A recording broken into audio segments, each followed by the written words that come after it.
The disparity in wealth is not only a result of apartheid, but a lack of economic and wealth education in our townships. Most of us live off excuses, but some of us thrive on results. However, today is a dream brought to reality for all of my ancestors. My grandfathers were twins. They worked at the post office during South Africa's darkest years. They struggled for a better tomorrow. Love and compassion propelled my father to excel in sports and education. He received a bursary to study at Fort Hare University, and he has never stopped since. Today, he's completing his PhD in sports science.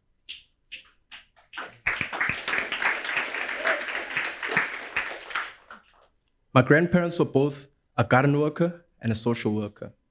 They worked at the local haven for orphans in Kaber, formerly known as Port Elizabeth. They motivated my mother to graduate from the Peninsula Technikon in Cape Town. My hero, though, was my great-grandmother, Umamtseeg. Umakhulu did not have any formal education, but she had all the education that she needed.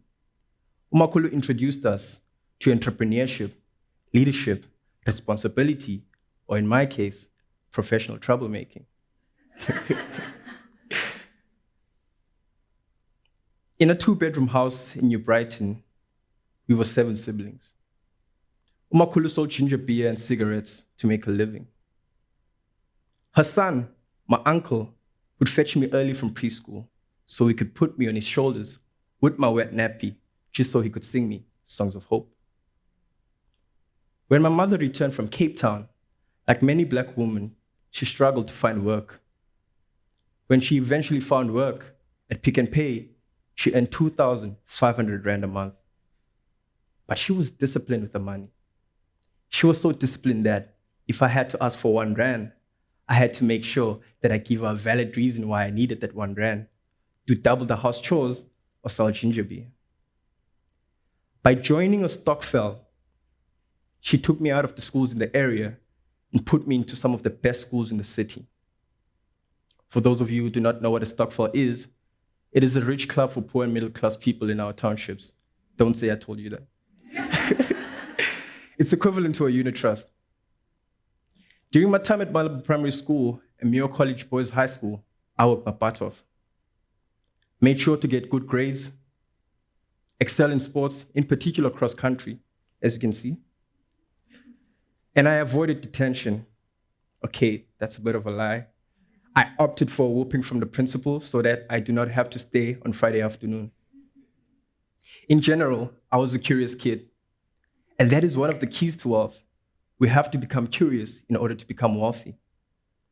But how do we distinguish wealth in our townships? How do we create wealth in our townships?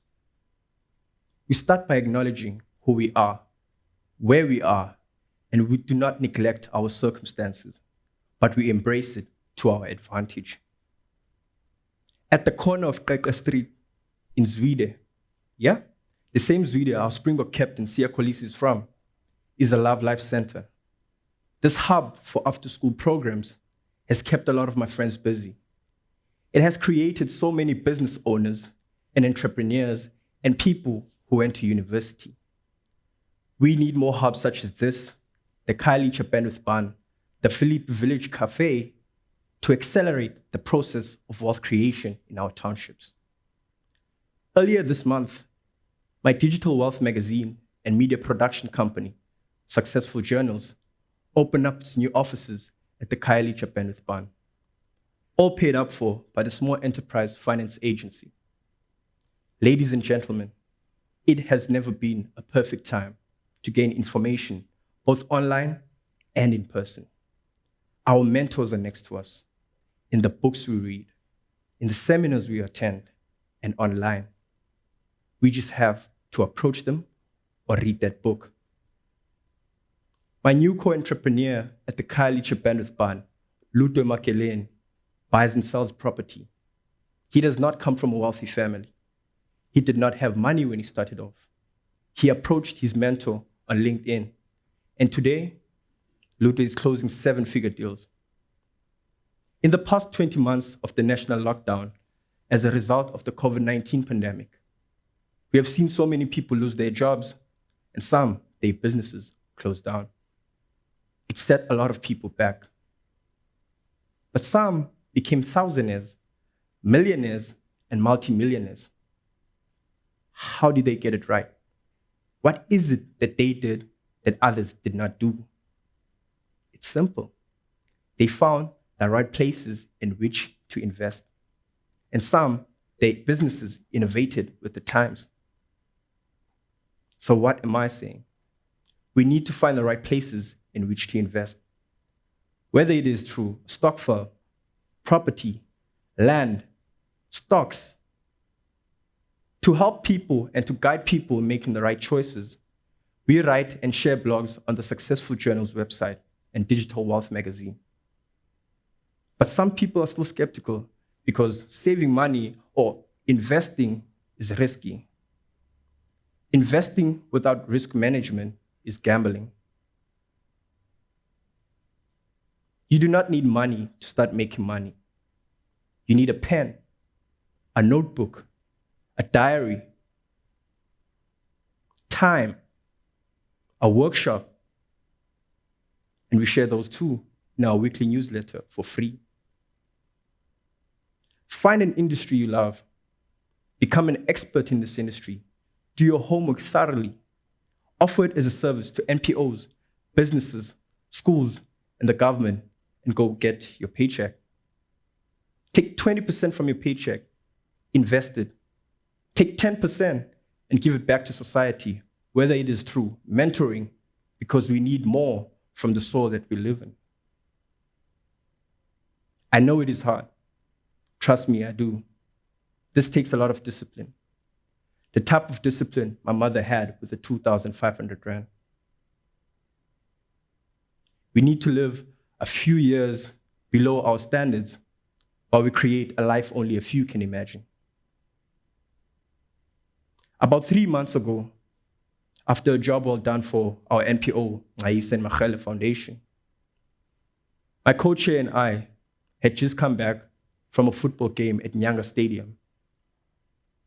When we got to my shack in Guguletu, my door was busted open.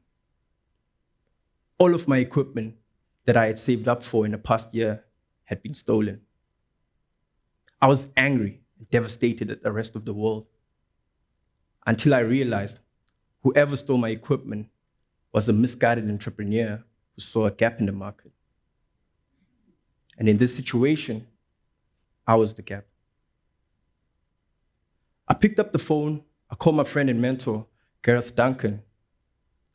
See, when Gareth was starting off, he had a similar situation where all of his equipment got stolen. But Gareth said something so profound. He reminded me that even the most successful entrepreneurs of our time go through difficult times. So watch out for the misguided entrepreneurs, the fake friends, the scammers, and the fake prophets. Pray often and go forth and conquer. I am just a young man from the Eastern Cape, whose great-grandmother once said, while we are content through gratitude, we should also remain ambitious through our work. Earlier today, my mother sent me a message, hey, you're standing on holy ground. That land is holy. Make sure to do the most of it. So that's why I'm on my feet. Wealth is a matter of a positive mindset. Start small, start now, and pass it on to the next generation. Of course.